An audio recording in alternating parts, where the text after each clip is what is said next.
Dr. Ben Akabueze is a chartered accountant and former Director General of the Budget Office of the Federation. He has held key positions in the banking and public sectors, serving as CEO of Now Bank PLC, now Sterling Bank PLC. He was Lagos State Commissioner for Economic Planning and Budget. He was appointed Special Advisor to the President on National Planning. Beyond his professional career, Akabueze is actively involved in religious leadership. He serves as the pastor in charge of Lagos Province 39 and is the head pastor of the King's Court Parish of the Redeemed Christian Church of God, RCCG. Make welcome to reInvent Conference 2025, Dr. Ben Akabueze.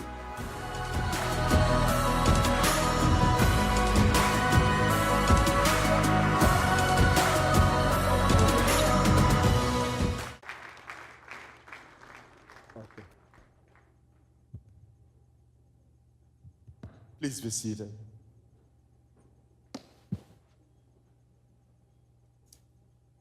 Well, two quick things. First, is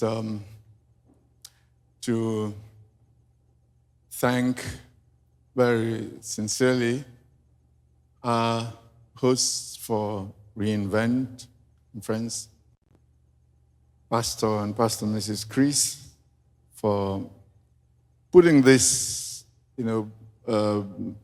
together. I mean, this is lovely, and love everything about it, the content, the excellence, just the bit that I have experienced since arriving.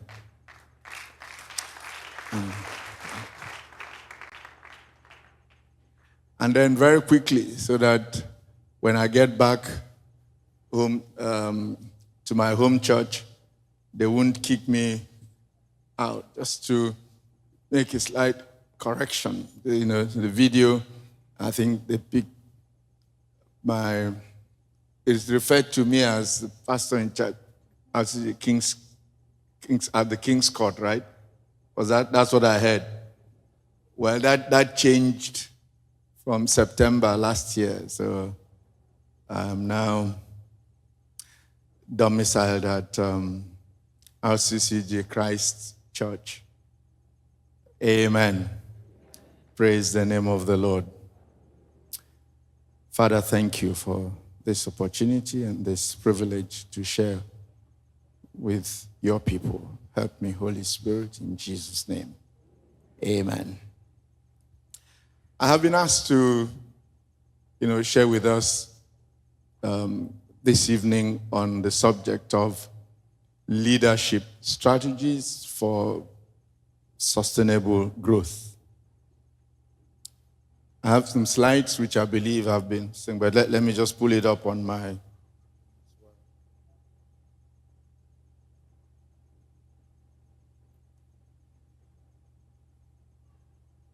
By the way, why did Prof get a clicker and I don't get that same privilege? I like to, take my fate in my own hands when I'm presenting. So if you don't mind, I would love to get the clicker as well, so that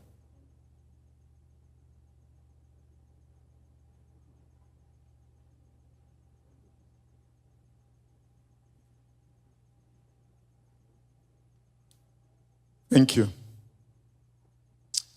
All right, so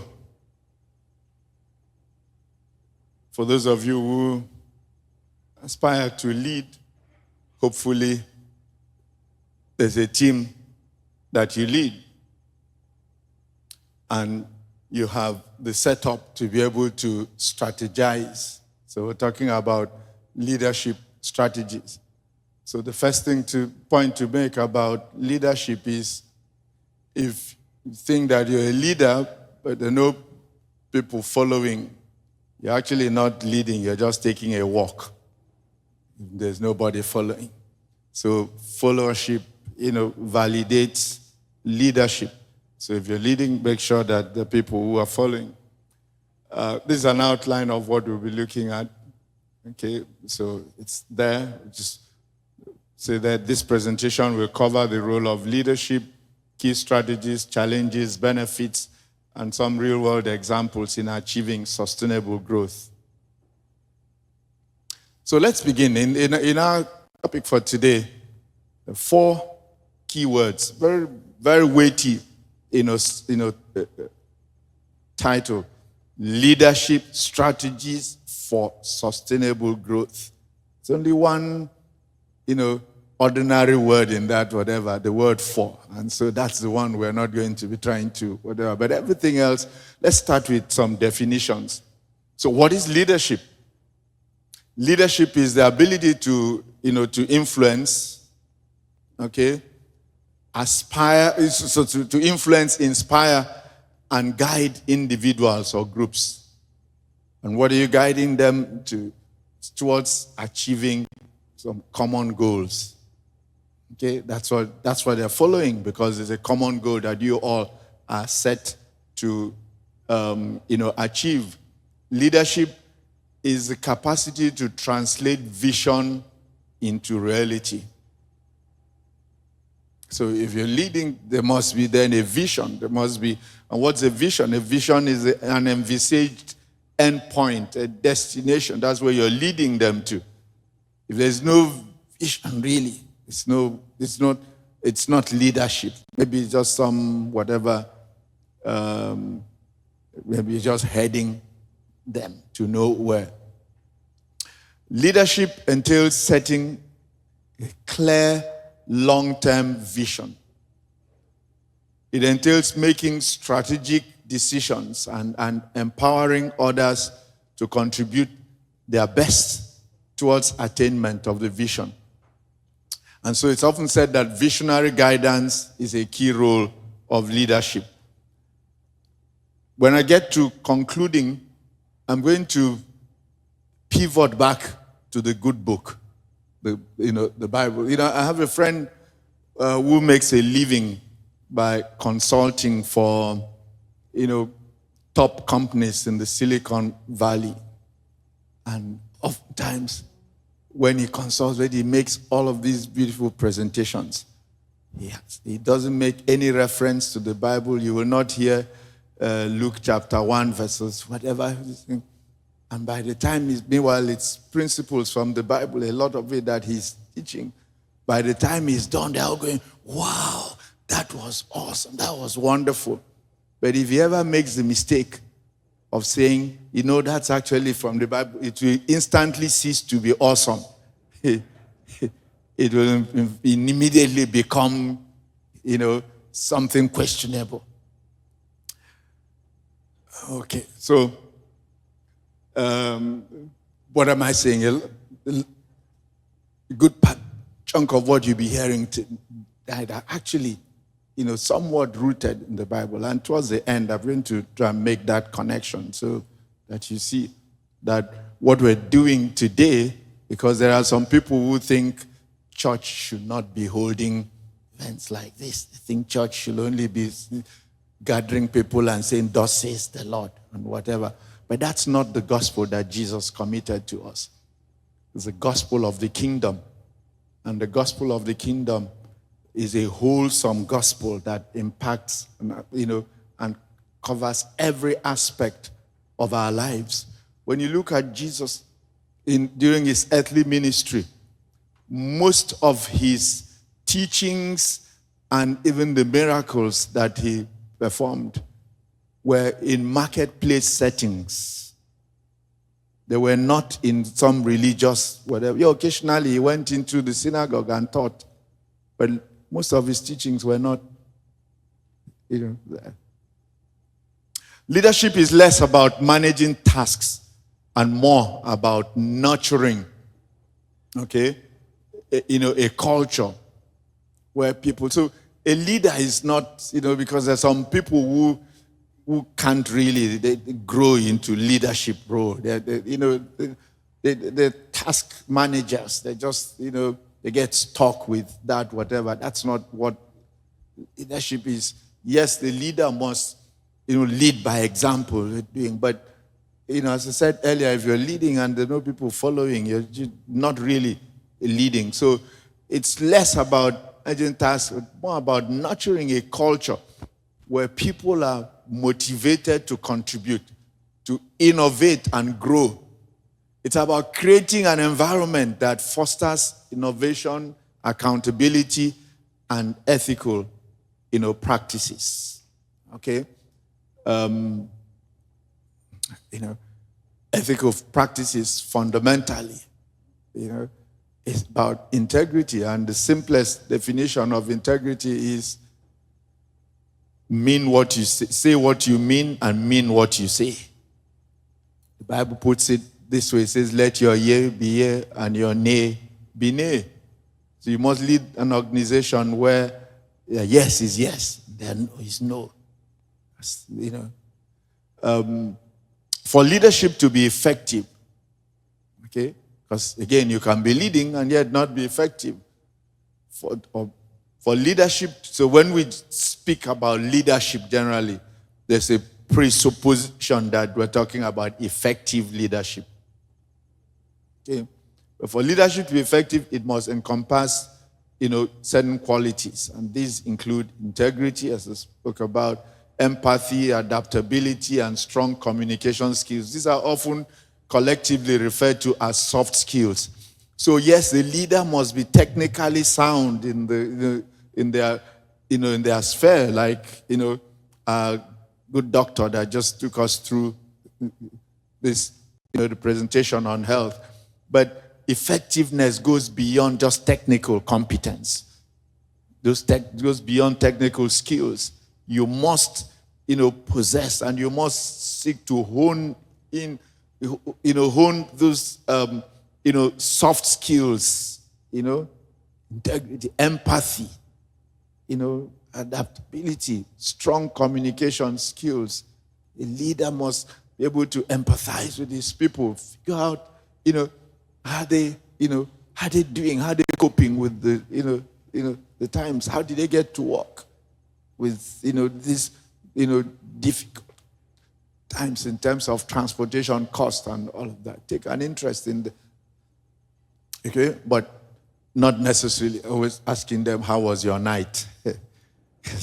That's a very Nigerian thing. So for those of you who don't ask an American, how was your night? You will cause great offense. If you ask a Nigerian, he understands and he says, oh, it was great. But an American, that's a very intrusive, question and considered very offensive. So, leadership also must be contextual. You need to understand the people that you're leading. And leadership has a critical role in guiding organizations through change and ensuring long-term success. Okay? So, what is strategy? The second big word in there.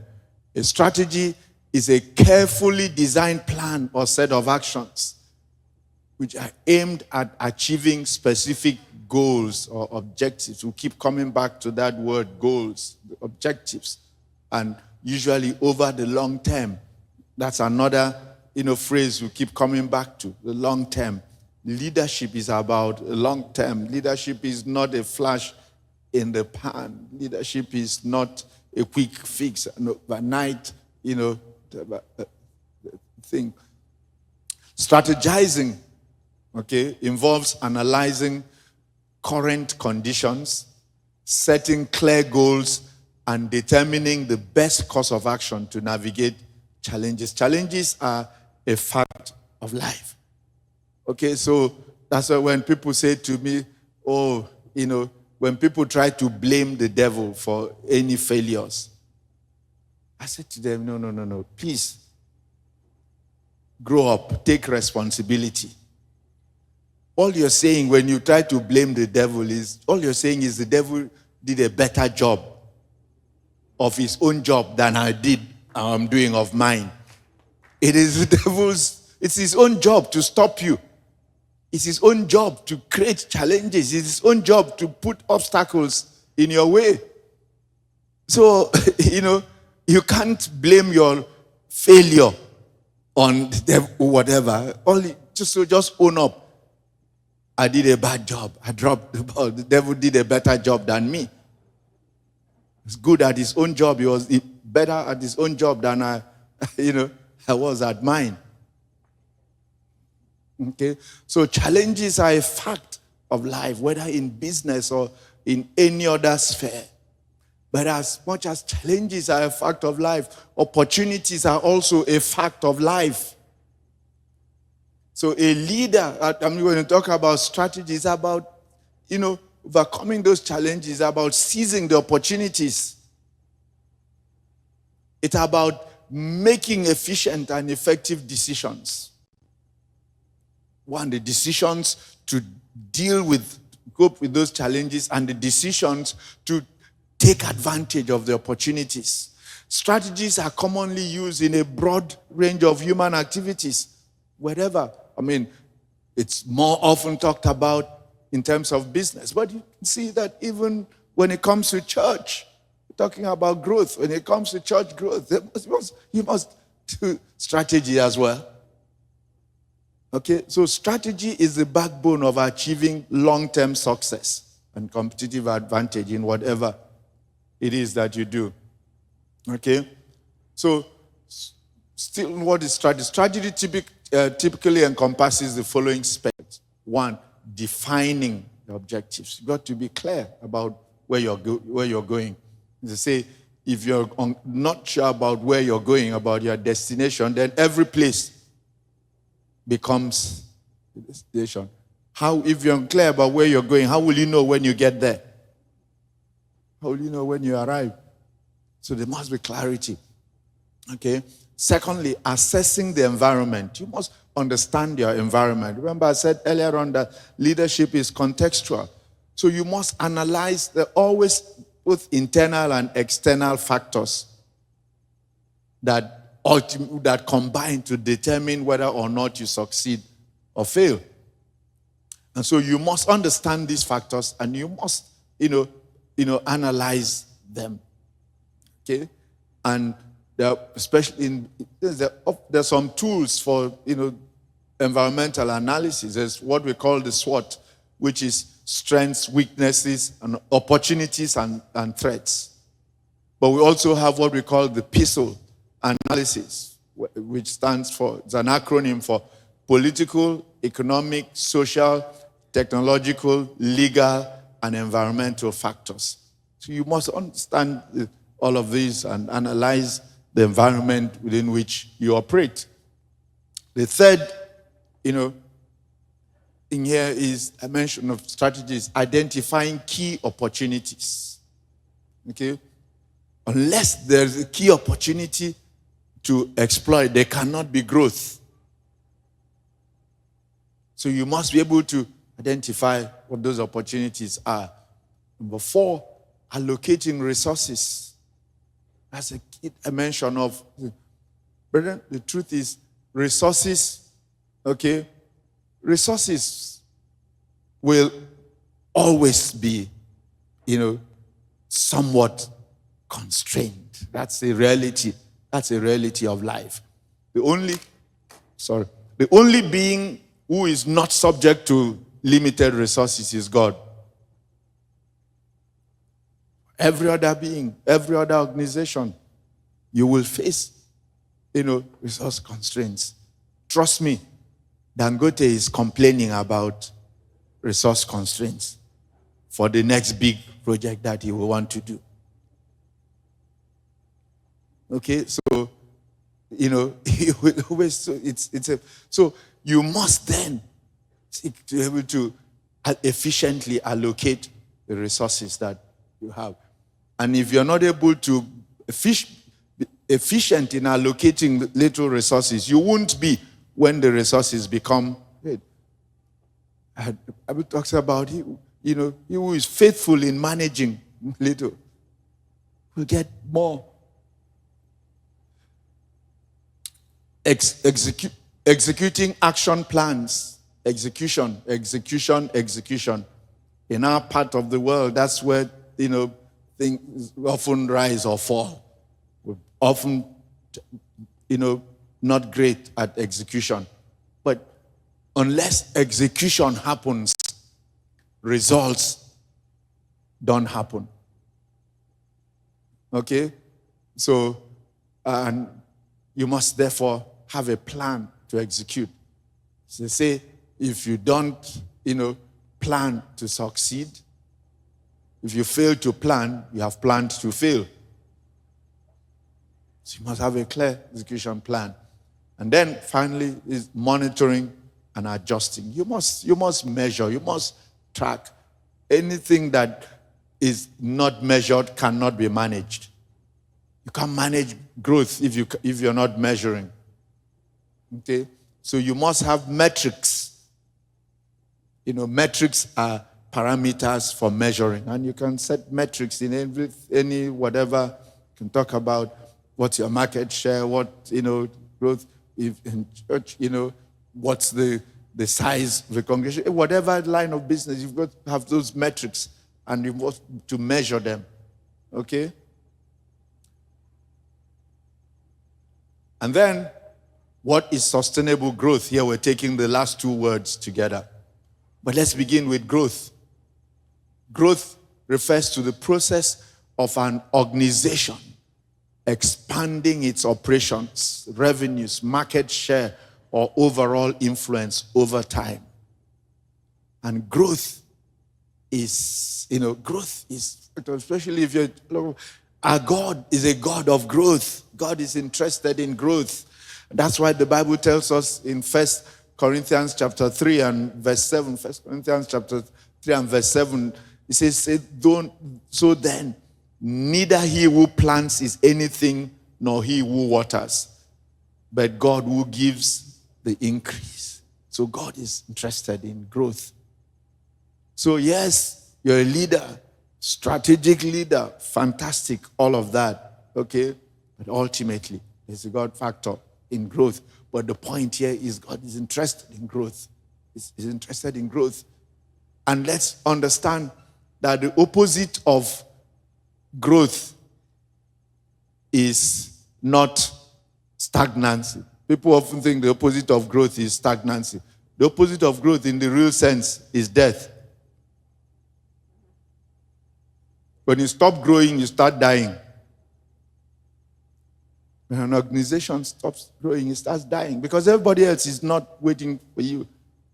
You're not standing still. You're going back. You're going backward. You're sitting. So our God is a God of increase. So whatever is committed to your hands needs to grow. Growth is a key indicator of an organization's success and resilience. And growth measured in terms of scale, profitability, valuation, and impact is therefore a normal goal of every organization. It'd be hard to find an organization that doesn't have growth as part among its objectives. But we're talking about sustainable growth. And sustainable growth has become, one of those, terms in modern, management theory. Okay, where the word sustainable doesn't just, have its regular and ordinary English meaning, where, whatever, which, tends to connote just, consistency or whatever, or resilience. So when you, in the business world, not just in the business world, in today's whatever, when you talk about sustainable growth, it refers to the ability of an organization to expand and develop over time without exhausting resources, harming the environment, or compromising the well-being of future generations. That's what sustainability, is about. Okay? Sustainable growth seeks to balance economic progress, environmental protection, and social equity in order to create long-term value, resilience, and positive impact. It's a balanced approach that aims to meet current needs, but also preserve future, potential. Okay? Sustainable growth often involves fostering innovation, responsible resource management. You hear this word responsibility, RIECO, again, this evening.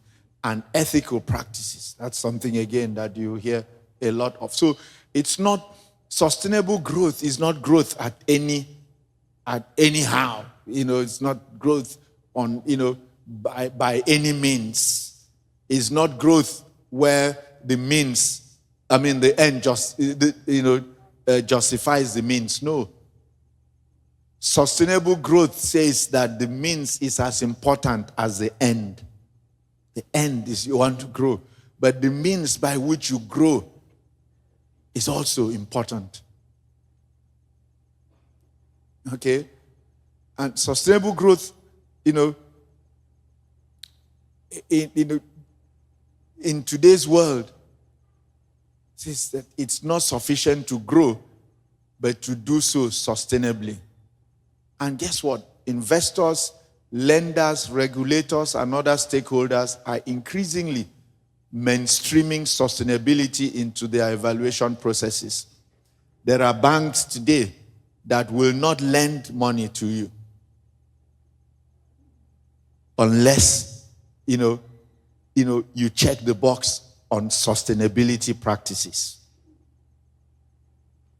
That's why, for instance, today, there are banks that won't lend money to you, to invest in fossil fuels, whatever, exploitation.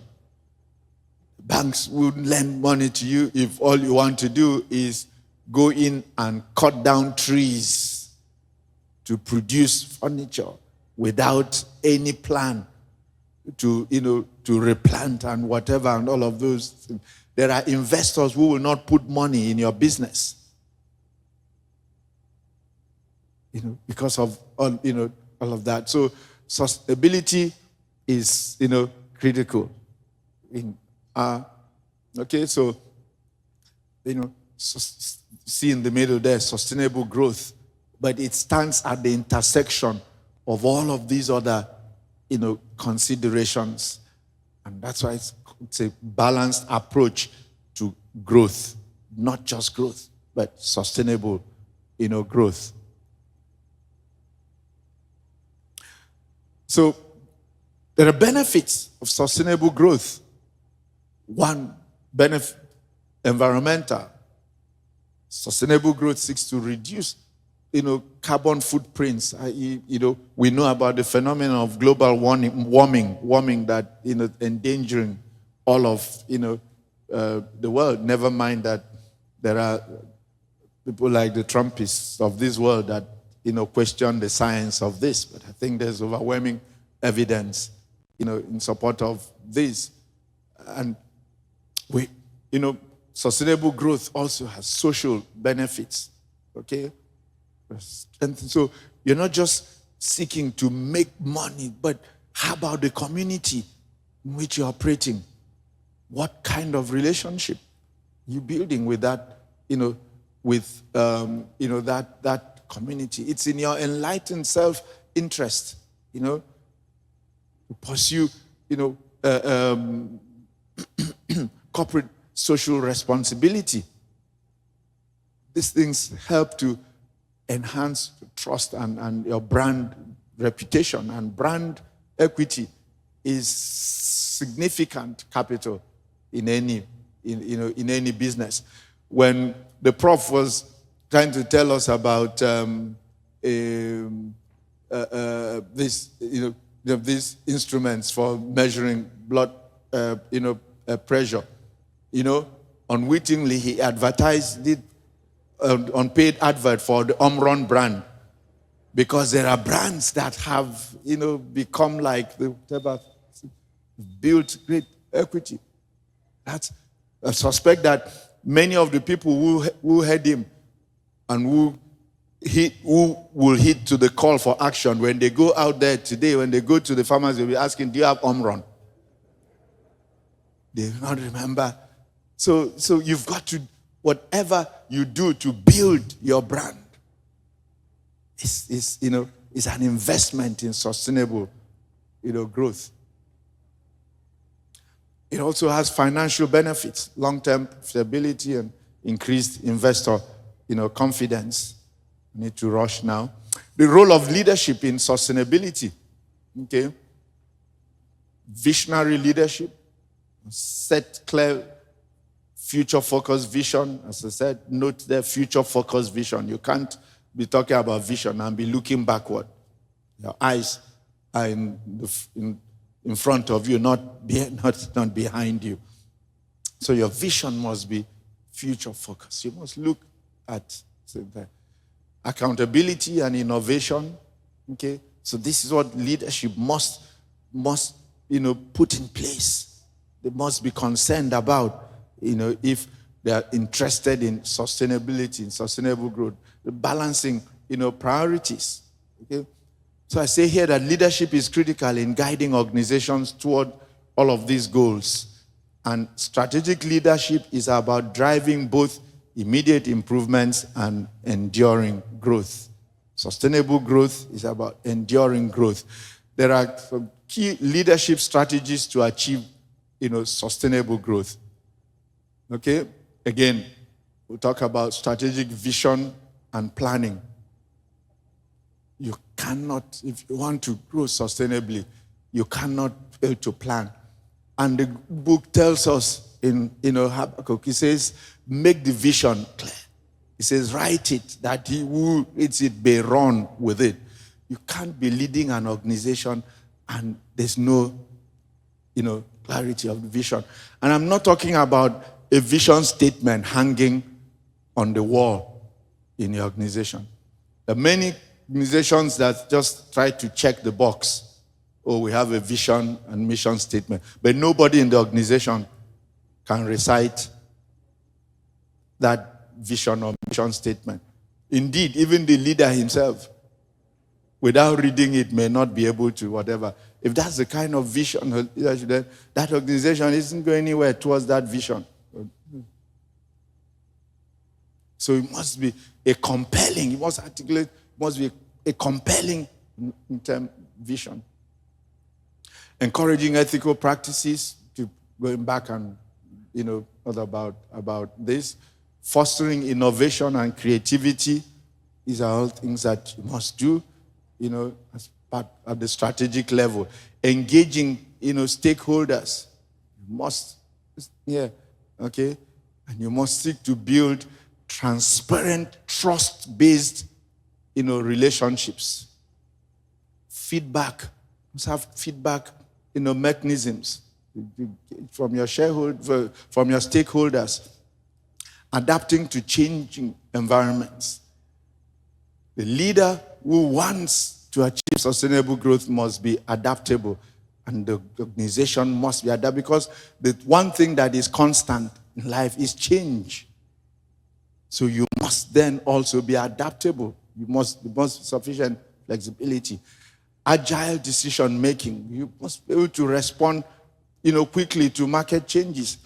Some of us are old enough to have grown up in the era where Kodak was the defining whatever for, photography.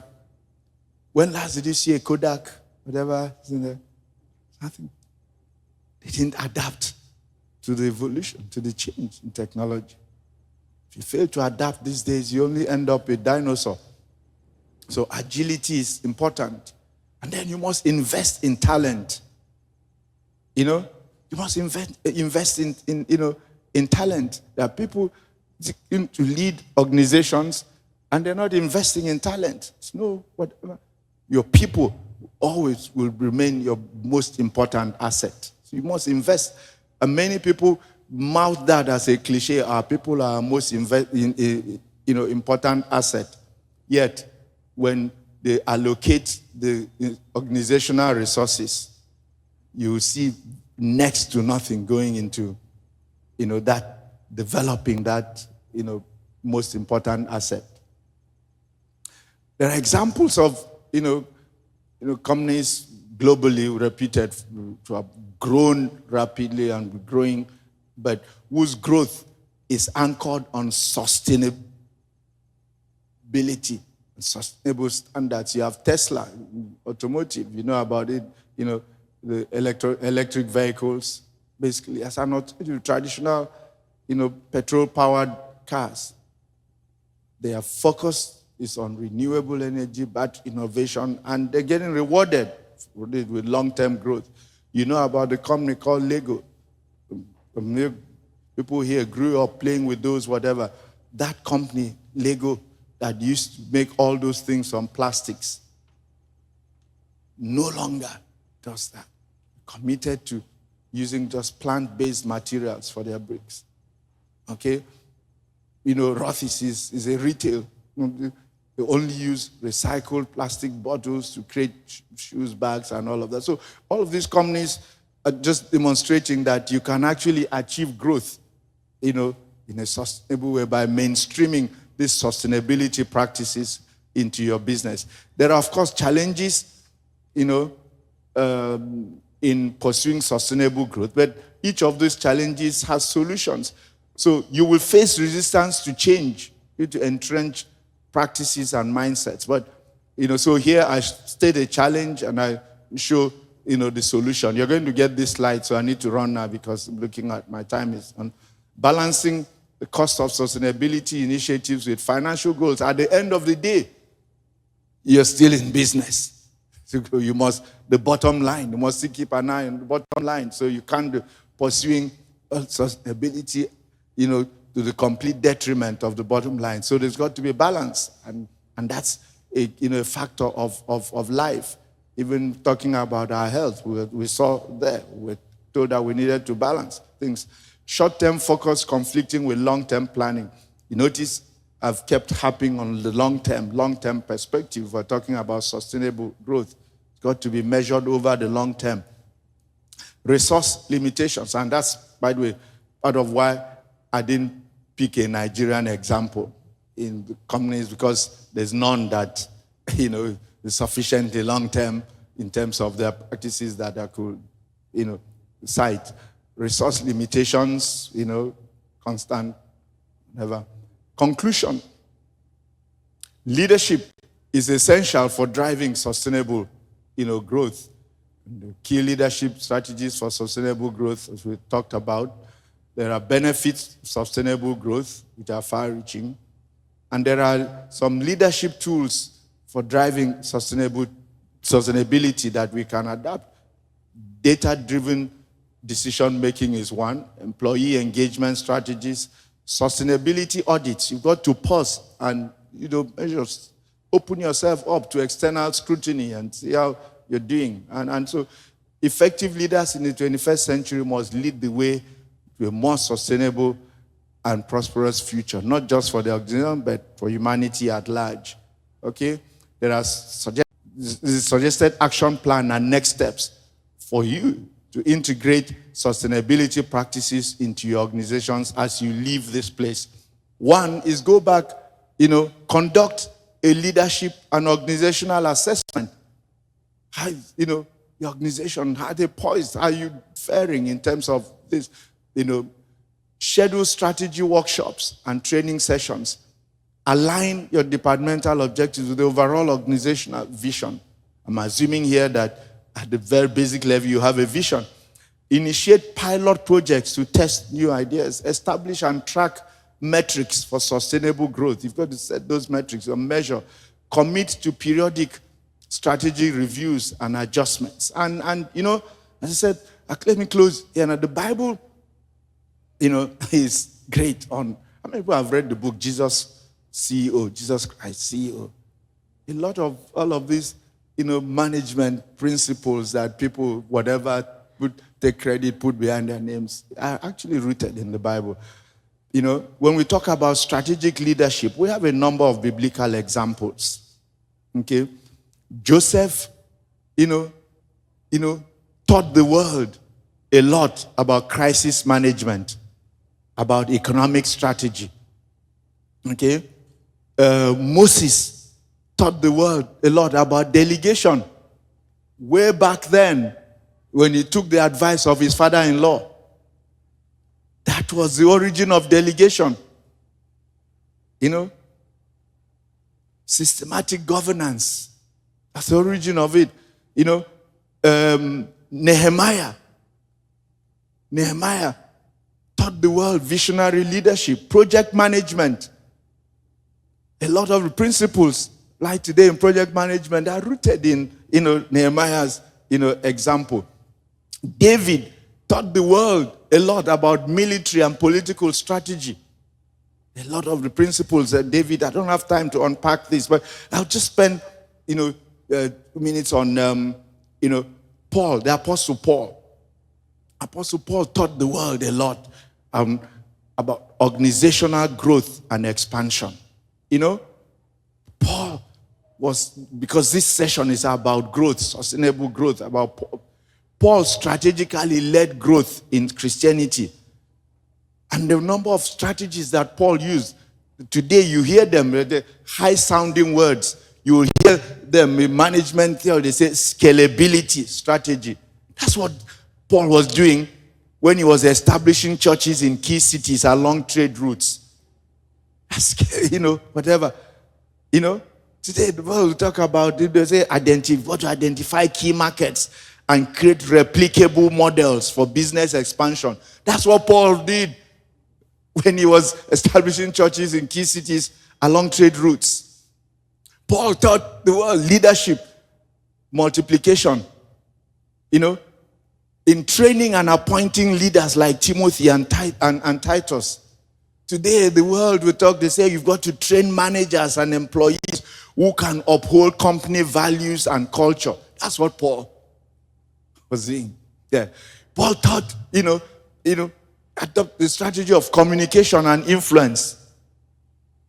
That's what he was doing in writing letters to guide and sustain church growth, all those churches.